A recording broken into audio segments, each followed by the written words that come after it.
정화철은 아마 지금도 살아있는 사람 같은데 우리가 확인할 수는 없지만 이 정화철이 아마 20대 후반에 이 책을 쓴 것 같습니다. 소책자입니다. 우리는 왜 종교를 반대해야 하는가? 지금 한국 그 자료지 보면 우리는 왜 종교를 반대하는가 하고 이렇게 물음표가 되어 있습니다. 근데 북한의 그 문서, 그 원본을 보면 이 물음표가 없습니다. 이 문서는 우리가 그 원본을 아무도 못 봤는데 북한의 종교정책이라는 책을 1980년대 후반에 펴낸 고태우 선생이 이 문서를 자기 책에서 소개했습니다. 북한의 종교정책이라는 책에서 이 문서를 소개했어요. 그리고 고태우 선생이 쓴 또 다른 책에서는 이 문서를 어떻게 소개했냐면 우리는 왜 종교를 이렇게 소개했습니다. 자, 여기는 우리는 왜 종교를 반대하여야 하는가인데 다른 책에서 또 이 문서를 소개하면서 반대하는가를 소개해서 우리 남한에서는 이 소책자에 대해서 여러 가지 혼란이 있었습니다.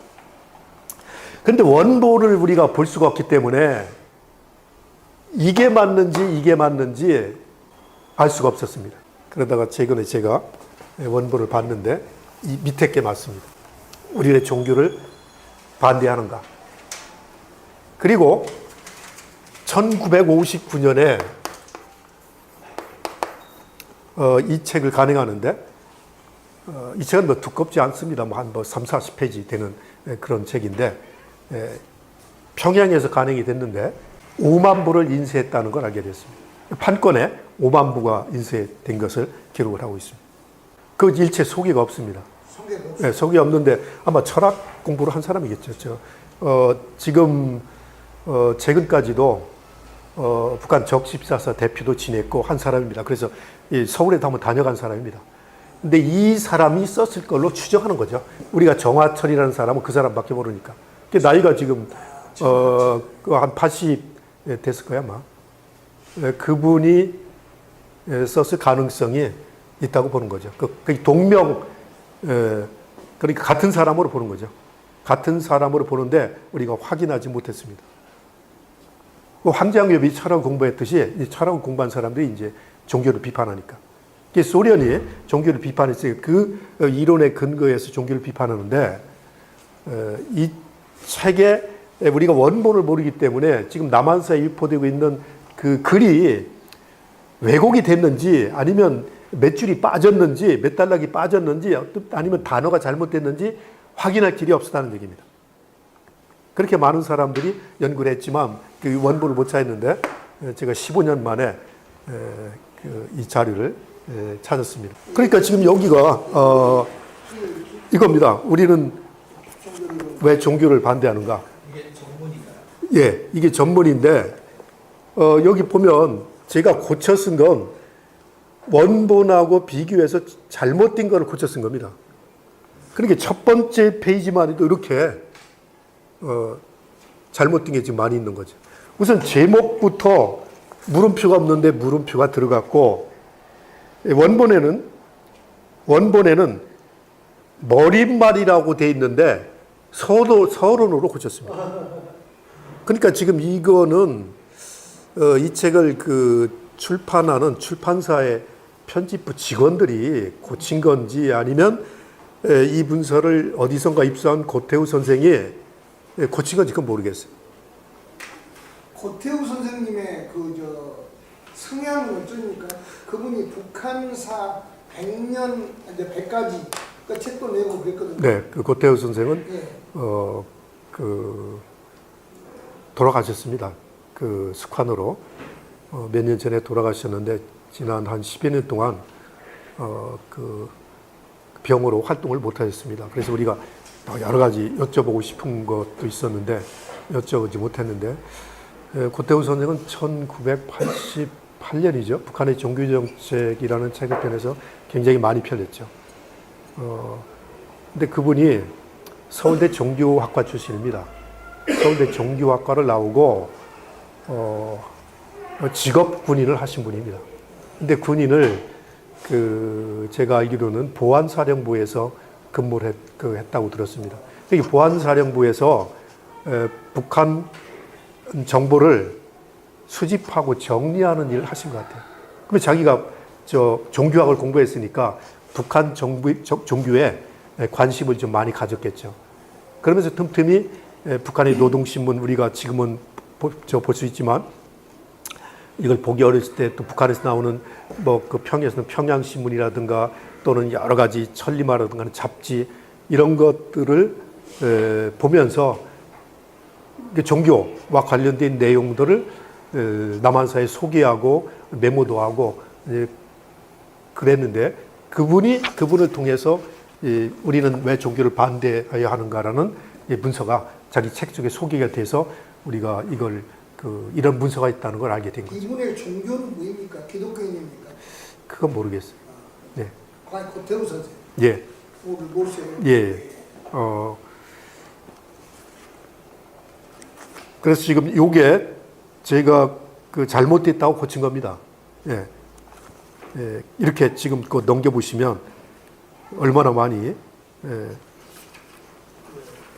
손을 봤는지, 이건 도마처 이렇게 몇 주씩 빠진 데도 있고, 그 철자가 틀린 건 큰 게 아니죠. 몇 주씩 빠진 것도 있고, 또 단어가 달라진 것도 있고. 그래서 역사적인 문서는 꼭 출처를 여러 번 확인을 좀 하고, 다른 사본과 비교를 좀 하는 게 굉장히 중요하다 하는 얘기입니다. 자, 이건 1959년에 북한의 종교 정책을 보여주는 건데, 교수님, 이게 이렇게 중요한 것은 교수님 입장에서는 중요한 것이잖아요. 예. 예. 그러니까 남한 학계가 북한 연구하면서 아직도 북한의 종교 정책의 가장 중요한 문서인데 그게 사실인지 아닌지도 아직 파악이 안 될 정도로 지금 후진적이라는 거죠. 이게 저도 지금 몇 달 전에 이게 발견한 거니까 가장 이걸 토대로 북한의 종교 정책을 비판하고 북한의 종교 탄압을 근거로 제시하는 건데 이 문서가 이렇게 오류가 많다는 얘기입니다. 이렇게 정확하지 않은 측면도 있다. 이것뿐만 아니라 북한 종교에 대한 남한사 이해가 이런 식으로 오류가 많을 가능성이 굉장히 많다. 잘못된 정보에 의해서 북한 종교를 판단할 가능성이 많이 있다. 이걸 좀 보여주는 예라고 하겠습니다. 정권에 의해서 좌지우지되는 것은 더할 나위가 없겠죠. 북한 정보를 우리는 정부가 제공했으니까 특히 70년대, 60년대, 50년대는 이런 왜곡된 정보를 우리가 많이 접했을 가능성이 있는 거죠. 냉전 시대의 정보라는 건 전부 가공하고 왜곡시켜 전달되니까 북한 사람들도 남한 정보를 그렇게 자기들 방식대로 가공해서 주민들에게 전달할 테고 또 북한 정보를 우리도 가공된 정보, 잘못된 정보 어떤 때는 그런 것들을 우리가 받아들였다는 것을 보여주는 겁니다. 자, 이 문서는 세 파트로 되어 있습니다. 그 첫 번째가 종교란 무엇이며 그것은 어떻게 발생했는가? 종교가 어떻게 발생했는가? 두 번째가 종교는 누구에게 유리하며 어떻게 해로운가? 이 부분을 좀 우리가 보도록 하겠습니다. 종교는 누구에게 유리하며 어떻게 해로운가?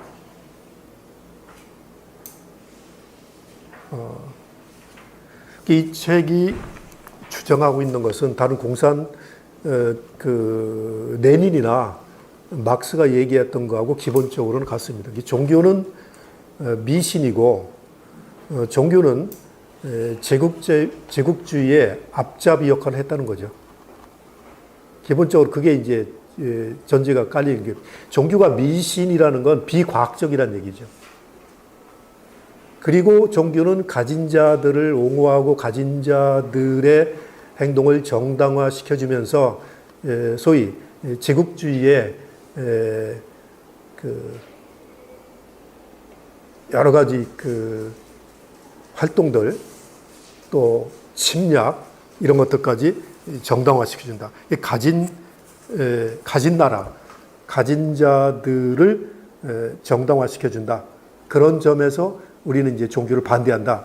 그런 얘기를 하고 있는데, 종교가 제국주의를 지지하고 옹호하기 때문에 오늘날 제국주의 국가들이 종교를 장려하고 또 근로자들에게 강요하고 있다. 그래서 제국주의자들이 근로자들을 용이하게 착취하도록 해준다. 뭐 그런 얘기를 쭉 쓰고 있습니다. 자, 그 얘기를 하면서 이제 남한 얘기를 하고 있는데, 예컨대 우리 조국 남반부의 현실에서 쉽게 이런 현상을 엿볼 수가 있다. 213페이지입니다. 거기를 보시면 미제와 이승만 도당은 남반부에서 근로자들을 더 용이하게 착취, 약탈하며 날로 장성 광화하는 인민의 혁명적 투쟁 정신을 마비시키기 위하여 각종 종교들을 조장 유포시키며 종교 선전을 드러내고 있다. 자, 이래야 오늘 남조선에서는 이전에 볼 수 없었던 수십 개의 신학교가 늘어가고 있으며, 이게 1959년 얘기입니다. 대한예수교, 대한기독교 장로회 계통과 그로부터 뻗어나간 수백 개의 종교 유파들이 한정없이 늘어가고 있다. 지금 남조선에서는 박태선 장로교, 상제교, 태극도, 단군교, 통일교 등 수십 개의 종교단체들이 존재한다. 뿐만 아니라 각종 미신들도 광범위 유포되고 있는데, 지금 거리와 마을에 있는 곳곳마다에서는 점쟁이, 사주, 관상쟁이 따위가 횡행하고 있다. 이러한 각종 단체들은 월성금, 지성금, 주일성금, 삼일성금, 봉축급 등 명목으로 인민들의 고열을 짜내고 있으며, 또한 미제와 이승만 도당은 등등 하고 있다. 이게 1950년대 후반에 남한의 종교 상황을 지금 얘기를 하고 있습니다. 이런 일 때문에 자기들이 이제 종교를 반대한다 하는 얘기입니다. 그 다음 페이지 보시면, 종교는 이상에서 볼 수 있는 바와 같이 착취자들이 근로자들을 용이하게 착취하고 약탈하며 근로자들의 혁명적 투쟁을 저지시키는 수단으로만 이용되어 온 것이 아니라 침략자들이 약소국가를 침략하고 착취하는 중요한 무기로서도 이용되어 왔다. 이런 식으로 이제 종교를 비판하고 있습니다. 근데 지금 종교를 비판하면서 이 문서가 독특한 것은 한국의 역사를 예를 들고 있다는 얘기입니다. 자, 그 밑에 보면 이미 1860년대 대동강에 미국 함선 제너럴 셔먼호가 선교사 토마스를 태우고 왔는데, 이런 것들을 지금 비판하고 있는 거죠. 자, 한국교회는 토마스를 순교자로 얘기하고 있지만, 이 문서를 보면 북한에서는 토마스를 어떻게 보고 있는지 찾아볼 수 있습니다. 결국 제국주의 앞잡이로 보는 거예요. 네, 그래서 거기를 보세요. 맨 밑에 단락에 보면 1866년 대동강에 미국 함선인데 선함으로 되어 있죠. 샤마노를 타고 기어든, 표현이 기어들었다고 그랬죠. 선지사 토마스, 1884년에 간교하게 입국한 선교사들인 언더우드 아펜셀라라는 자들이 바로 그러한 것이다. 이처럼 종교는 지난 세기 우리나라에 대한 제국주의적 침략의 앞잡이로서 나섰던 것이다. 이렇게 해서 토마스 목사뿐만 아니라 언더우드나 아펜젤라까지도 제국주의의 앞잡이로 지금 보고 있다는 얘기입니다.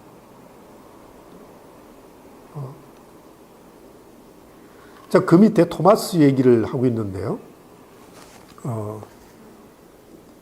맨 밑에 보시죠. 여기 보면 이처럼 미제는 지난 세기 후반기부터 우리나라를 식민지하기 위해서 종교의 간판 밑에 가진 모략적 행동을 다화했다. 여기에 대하여 김일성 동지는 다음과 같이 말씀하시었다. 이 한글로 제가 메모한 게 지금 이게 빠졌어요. 그리고 이제 인용문이 나와 있죠. 지금 1950년대 후반 북한 사회에서 종교 또 미국을 어떻게 보고 있는지 하는 것들을 잘 보여주는 문서입니다. 거기 그 김일성 선집에 1954년 판에 들어가 있는 문서죠.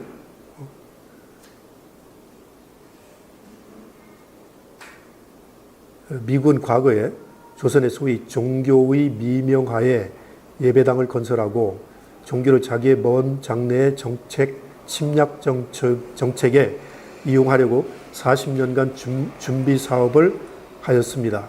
그들은 마치 조선의 예배당을 건설하고 조선 사람을 사랑하는 마음으로 설교하는 듯이 종교의 간판을 가지고 조선에 대한 음흉한 정책을 준비하였습니다. 이게 이제 김일성 선집에 나오는 거죠.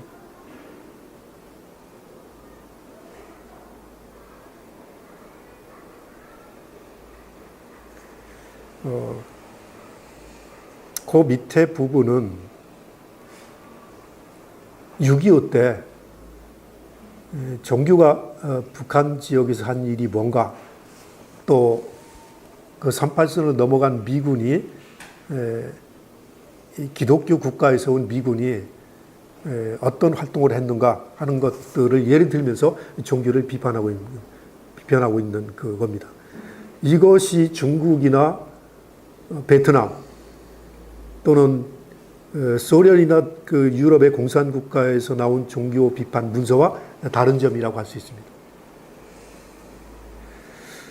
해방 직후 적지 않은 종교인들은 우리나라가 일제의 식민지 기반으로부터 해방된 것이 소련 군대에 의해서가 아니라 마치 하나님의 은혜에 의해서 해방된 듯이 떠들어댔다. 그리고 승리 분자들인 일부 악질 종교인들은 미국 군대는 소위 하느님의 군대라고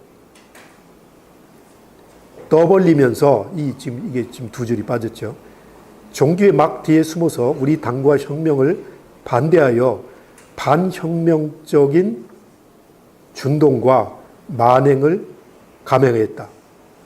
소위 하느님의 군대라고 자칭하고 불리우는 미국 군대가 얼마나 간악하고 야만적인가에 대해서는 오늘 남반부 인민이 겪고 있는 참상, 그리고 지난 조국 해방 전쟁 6.25죠. 전쟁의 전 행정, 그리고 우리 인민 군대의 일시적 후퇴기에 그들이 감행한 만행에서 똑똑히 알 수 있다. 전쟁 시기에 북한에서 벌어진 학살 이런 것들을 전부 미군이 감행했고, 또 이때 학살이 바로 종교의 이름을 걸고 거룩한 하나님의 군대에 의해서 감행되었다고 하는 데 대해서는 놀랄 바가 아니다. 이렇게 얘기를 지금 하고 있는 거죠. 이게 이제 이 문서에서 아주 자극적인 예를 들어서 전쟁 시에 북한 주민들이 그 미군에 의해서 어떻게 학살당했는지를 이제 보여주고 있습니다. 이게 지금 많이 이런 예가 등장하는데, 이것도 54년 판에 김일성 선집에 나오니까 6.25 무렵에 이제 이런 얘기를 김일성이 한 거죠. 과거에 조선에 와서 십자가를 들고 하느님을 부르러 주여를 부르던 미국 선교사들이 오늘에 와서 십자가 대신에 카빈총을 들고 임신부를 몇십 명씩 한데 모아 총살하며 땅크로 어린애를 깔고 넘어가고 있습니다. 자유의 신상을 거만하게 세계 자랑하던 월가의 신사들은 오늘에 와서 조선 처녀들을 나체로 자동차와 땅크에 싣고 다니면서 인간으로는 상상할 수 없는 온갖 능욕과 만행을 감행하고 있습니다. 이게 이제 그 전쟁 시기에 김일성이 미군을 비판하면서 이런 얘기를 지금 한 거죠. 자, 이런 얘기를 통해서 하느님의 군대라는 미군이 또는 하느님의 이름을 걸고 다니는 사람들이 학살하고 약탈하고 방하는 이런 비인간적인 만행을 저질렀는데 이런 일들에 종교가 이용되고 있고 그런 점에서 종교는 기본적으로 추악하고 반동적인 요소를 갖고 있다. 종교가 이렇게 제국주의에 가진 자들에 이용될 때는 이런 온갖 못된 악행을 저지를 수밖에 없다. 하고서 이제 종교의 부정적인 모습을 이제 부각을 지금 막 시키고 있는 거죠. 이제 이런 문서가 1959년에 한 대개가 나왔습니다. 가장 대표적인 문서가 지금 우리가 보고 있는 우리는 왜 종교를 반대해야만 하는가 하는 문서다 하는 얘기입니다. 이게 많은 사람들이 1990년대 이후에 평양을 방문했는데 이게 이제 한 사람도 이런 얘기를 물어보지 못했죠. 이런 문서를 좀 보고 싶은데 어디 좀 도서관에서 원본을 볼 수 있겠는가? 근데 남한에 있는 이런 문서에 대한 의심을 갖지 않았기 때문에 이제 그런 질문을 할 수가 없었던 거죠. 이런 식으로 이 문서는 종교를 비과학적이다, 미신이다. 또 한 가지는 제국주의의 주구다. 주구라는 게 달리는 개란 얘기 아닙니까? 제국주의의 그 앞서가는 세파트다 하는 얘기죠. 자, 그런 얘기를 하면서 그 실례로 6.25 전쟁 시기에 소위 그 미군이 감행한 여러 가지 그 부정적인 행위들 이런 것들 종교와 연관시켜서 지금 종교를 비판하는 것이 지금 특징이다. 이런 얘기를 듣는 그리고 이런 얘기를 경험한 북한 주민들에게는 그러니까 종교가 굉장히 부정적인 모습으로 보였을 테고 특히 여기서 비판하는 기독교는 아주 부정적인 모습으로 보였다. 전쟁이 끝났을 때 북한에서는 교회 재건하자 하는 얘기를 할 수가 없었다는 겁니다. 이렇게 좀 부정적인데 그래서 어느 책에 보면은 전쟁 시기에 우리는 미국과 그 서구 국가들의 구호품을 받았고 구호활동에 도움을 받았는데 북한은 중국과 동유럽, 소련으로부터 구호품을 받고 그 도움을 받았습니다. 이때 동유럽 그 국가들은 북한 지역의 부모를 잃은 고아들, 아이들을 데리고 가서 거기 고아원에서 북한의 고아 어린아이들을 길러줬습니다. 근데 북한에서는 한 문서에 보면은 그러니까 뭐 체코라든가 폴란드 이런 나라에 갔는데 그 북한 애들이 이제 뭐 잘해야 뭐 10살 안 먹은 애들이겠죠. 이런 애들이 북한에서 이제 그 거주하다가 6.25가 끝나면서 또는 6.25 전쟁 중에 갔을 텐데 이 기독교에 대한 북한사의 반감 때문에 이 어린애들이 그 반감을 갖고 그대로 그 동유럽을 갔다는 겁니다. 그래서 동유럽에 가니까 동유럽도 공산국가지만 이제 종교시설이 뭐 원래 유럽이니까 뭐 그 성당도 있고 큰 교회도 있는데 얘들이 예배당만 보면은 예배당을 향해서 오줌을 넣었다는 겁니다. 그러니까 거기 사람들이 아니 쟤들은 왜 그 북조선에서 온 저 애들은 기독교 예배당만 보면 거기다 소변을 볼까 의심을 했다는 겁니다. 그 정도로 북한에서 간 고아들이 어린애들인데도 반기독교적인 정서를 갖고 갔다는 겁니다. 그거는 이제 북한 사회가 그만큼 1950년대에 얼마나 반기독교적인 정서가 흘렀는가 하는 것들을 보여준다는 얘기입니다.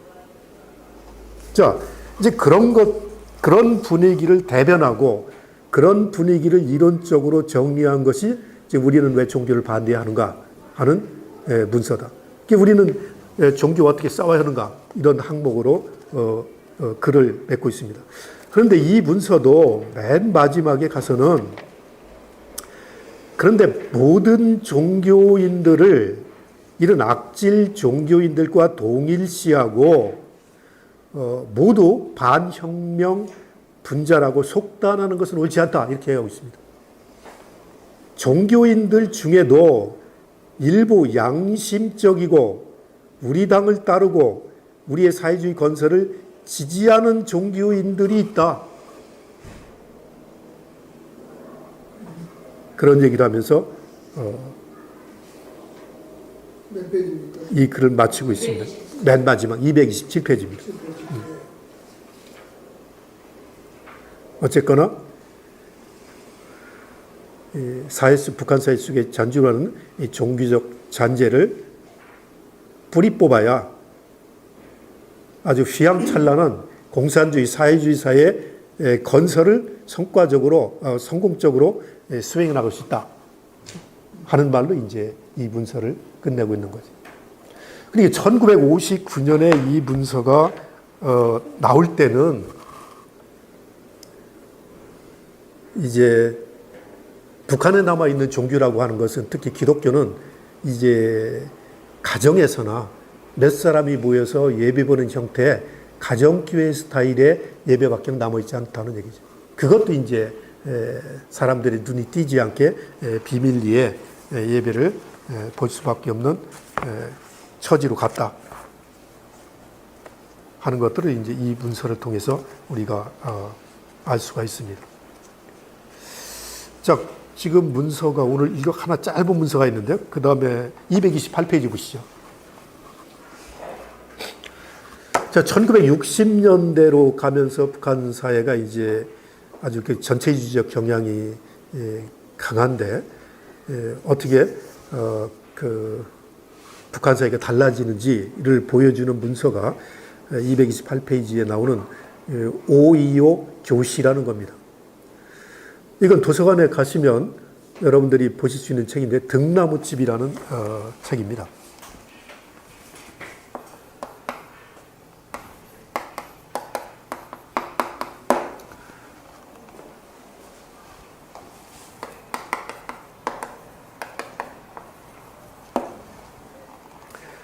성혜랑 씨가 쓰인 책인데요. 이게 서울에서 2000년에 나왔는데 무슨 이유인지 이게 다시 찍지를 못하고 있습니다. 아마 북한 사회를 그 솔직히 얘기하는 책으로 알려졌는데 그래서 남한 사회가 선전했던 북한 사회의 모습과 다른 점도 있고 또 북한을 많이 비판하고 하는데 어쨌든 이걸 지금 볼 수 없게 됐습니다. 그러나 도서관에 가면 볼 수 있는데요. 이 성혜랑 씨는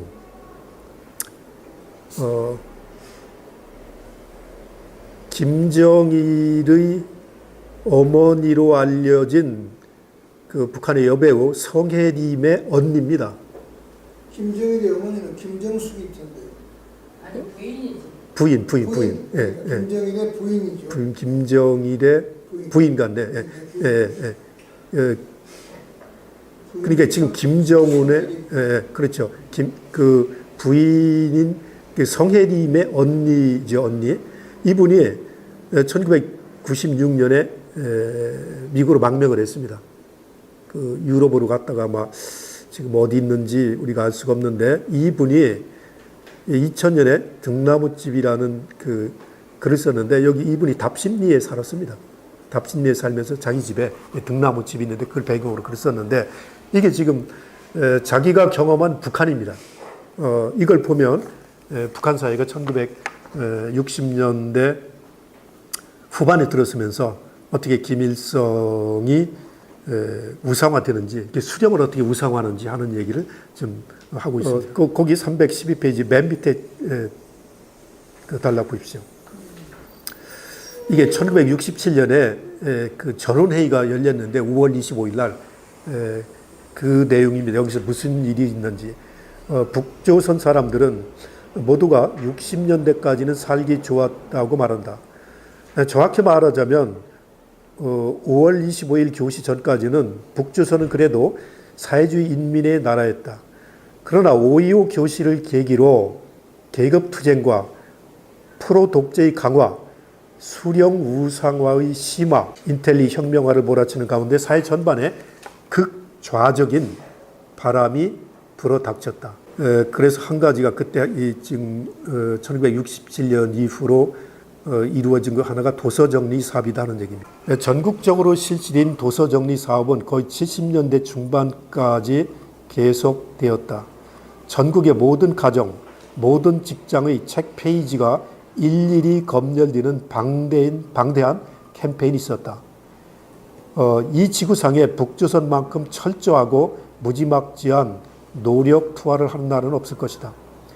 북조선 땅이 아무리 좁고 인구가 유한하다고 하지만 거기에 있는 모든 책의 페이지가 검열 대상이 된다면 그 페이지가 어느 만큼이겠는가. 물론 제지 공장으로 가야 할 책 명단은 따로 있고 제한 이용이라는 범주에 속하는 책에 대해서 말이다. 기준이 뭐냐? 책을 검열했다는 얘기죠. 주민이 가지고 있는 책을. 기준은 수령 우상화, 항일 무장 투쟁의 절대화, 계급혁명, 즉 반수정주의, 반부르주아주의 문화였다. 이것에 저촉되는 모든 것을 먹으로 칠하거나 페이지를 뜯어내거나 종이딱지를 붙이는 작업이었다. 그 작업의 막대함은 둘째치고 내용의 규제가 문제다. 그래서 직장마다 제지 공장으로 실려 나가는 책이 산더미처럼 쌓였는데 한마디로 그것은 거의 대부분 양서였다. 책을 검열했을 뿐만 아니라 미술과 음악, 과학기술도 서구에서 들어온 건 전부 배제시켰다. 5.25 교실은 음악에서도 미술에서도 마찬가지였다. 음악교육은 소련 노래까지 금지되었으며 고전악보는 모두 불살라졌다. 과거의 석고 조각품은 비너스건 베토벤이건 모두 몽둥이로 깨버렸다. 서양화는 일체 찢어버렸다.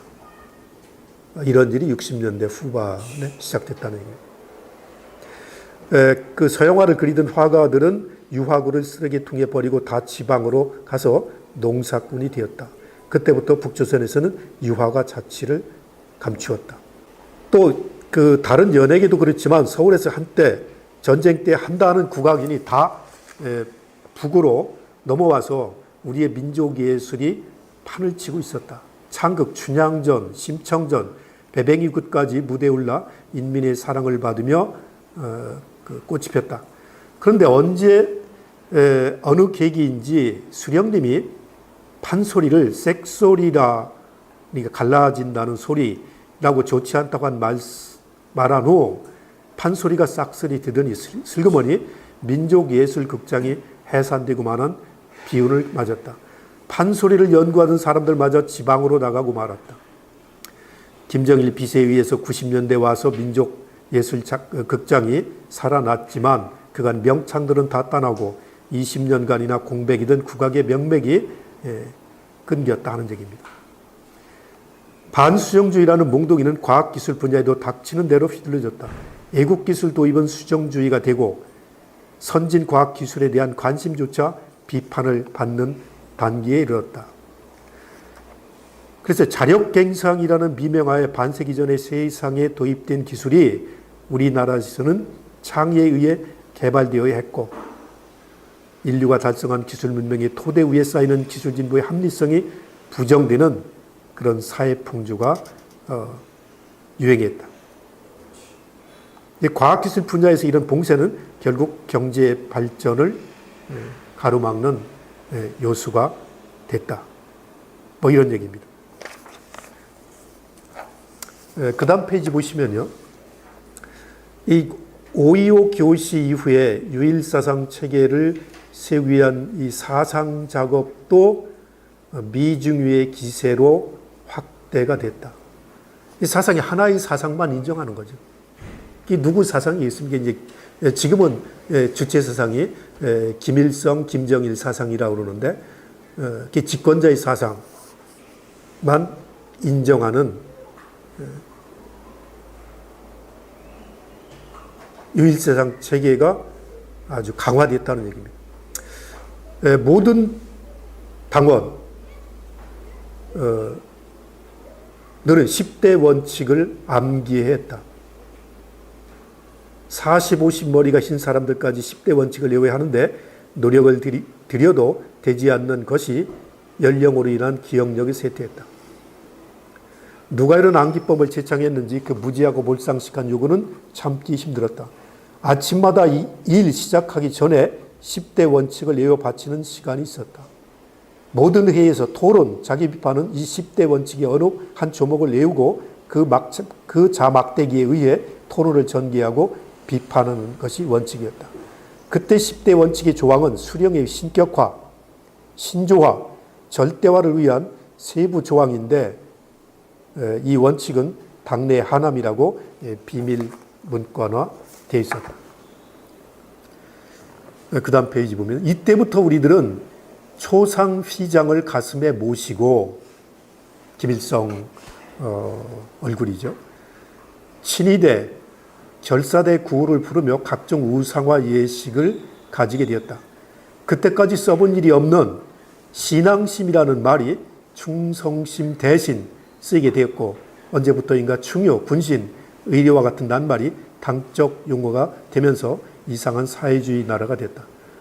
이걸 이 시기를 살았던 송해랑이 1967년 이후 급격하게 강화된 그 독재체제, 요일사상 체계 현상을 지금 얘기를 하는 거죠. 뭐 이런 상황 속에서 종교가 어떤 다른 사상이 허용되기가 굉장히 어려웠던 거죠. 1960년대는 노동신문을 봐도 종교 얘기가 일치 없습니다. 그리고 다른 예도 있죠. 다른 예도. 예.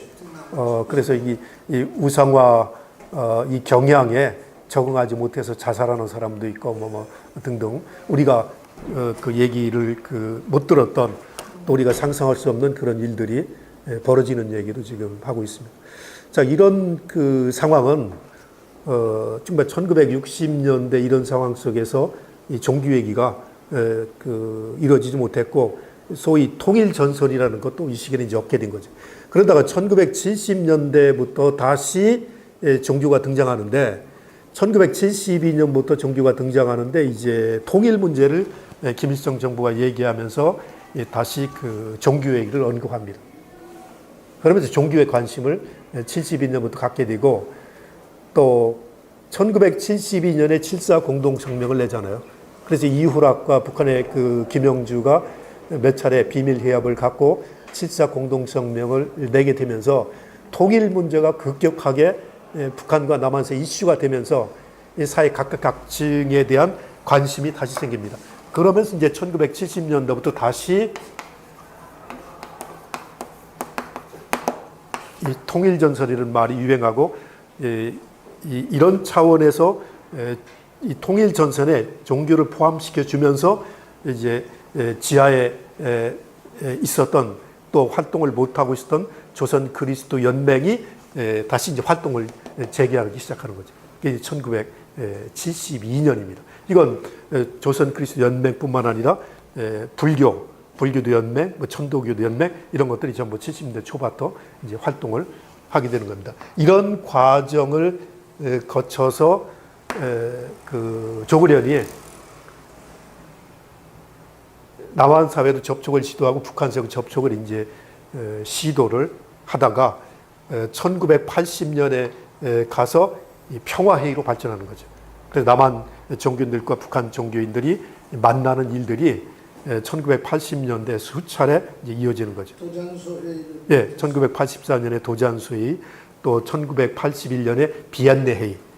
비엔나 회의는 그 전두환 정권 시절이니까 외국에 있는 반정부 운동하던 기독교인들이 외국으로 이민을 갔는데 그 사람들이 이제 북한의 종교인들하고 북한의 기독교인들하고 접촉해서 비엔나에서 조국 통일을 위한 회의를 합니다. 그게 첫 번째이죠. 근데 1970년대부터 미국과 유럽에 있는 사람들이 북한과 접촉을 시도합니다. 그리고 1970년대 중반전으로 북한을 방문하는 사람들이 생깁니다. 이제 기독교인 중에도 그런 사람이 생기기 시작하는 거죠. 그러니까 가족 찾으려고 하는 사람들이 많은 거죠. 그렇죠. 주로 가족에 대한 그 궁금증도 있고 또 북한 사회 이런 거기 출신은 또 고향도 가보고 싶었을 테고 또 북한 사회가 정말 어떻게 살고 있는지 그 당시 70년대는 뭐 남한보다 그 살기 좋았다니까 그걸 보고 싶기도 하고 이래서 이제 가는 사람들이 등장하는데 그런 사람들을 북한이 받아들이는 거죠. 오고 싶으면 와라. 그래서 북한을 방문하는 사람이 생기는데 이 기독교인들도 1970년대 후반부터 미국에 있는 기독교인들이 북한을 방문하기 시작합니다. 그리고 80년대 들어서면서 유럽에 있는 한국인들이 이제 한국인 기독교인이죠. 북한을 방문하게 되는 거죠. 이런 것들이 이제 통일 대화로 발전한 건 1980년대. 1950년대, 60년대 우리가 읽은 두 개의 문서, 1950년대의 북한 그 종교 상황을 지금 보여주는 문서인데 하나는 이제 조선 그리스도 연맹이 결성되는 과정을 보여주는 거죠. 근데 굉장히 정치적 동기가 강했다. 북한의 사회주의 건설에 적극적으로 참여하는 그런 성향을 가진 종교로 이제 발전했다는 얘기죠. 또 하나는 이제 그럼에도 불구하고 한국 전쟁을 거치면서 북한 사회에서 종교가 소멸되는 그리고 지하로 들어가는 과정을 보여주는 반종교 정책 문서가 이제 50년대 후반에 나오게 됐다. 우리의 관심은 그런 반종교 정책이 시행되고 있던 시기에 북한 기독교는 그러면 어떻게 된 거냐? 죽었느냐? 살았느냐? 그걸 이제 우리가 봐야 되는데 대체로 이 종교 정책에 초점을 맞추다 보면 원체 종교 탄압 정책이 강하니까 강도가 세니까 종교가 사라진 걸로 보는데 그렇지 않다는 얘기입니다. 이 시련 속에서도 그런 종교적 하에서도 북한의 종교인들 일부는 지하로 들어가서 신앙을 고백했다. 북한의 기독교 전통이 끊어진 적은 없다는 얘기입니다. 이제 그런 때는 지하교의 전통으로 이어가고 또 북한 정부도 이런 그 종교인들 중에 북한 사회 건설에 아주 적극 참여하는 사람이 있을 거 아니에요. 그런 사람의 부모들한테는 신앙생활을 할 수 있도록 해줬다는 얘기입니다. 이제 그건 북한 정부가 파악하고 있는 종교인이죠. 그러니까 북한 정부가 모르게 몰래 그 신앙을 고백하는 사람이 있는가 하면 북한 정부가 인정해 줘서 그냥 개인적으로 신앙을 고백하는 그런 사람들도 있었다. 이게 두 가지의 일종의 지하교회인데 두 가지 형태의 지하교회. 북한 정부가 파악하고 있는 그런 소규모 신앙 공동체가 있고 북한 정부가 파악하지 못하는 그런 게 있었다는 얘기입니다. 그런 것이 50년대, 60년대에 이렇게 흘러왔다는 얘기입니다. 북한 정부가 그건 파악하지 못하건 뭐 신앙 고백을 하면 되는 거 아니에요? 그런 사람들의 종교 경험, 이걸 우리가 주목해 봐야 한다는 얘기입니다. 자꾸 종교 정책을 너무 하다 보니까 거기는 종교 없는 나라야. 이렇게 하지 말고 그런 시련, 그런 어려운 상황 속에서 신앙을 고백했던 흐름을 찾아내는 것이 중요하다. 하는 얘기죠.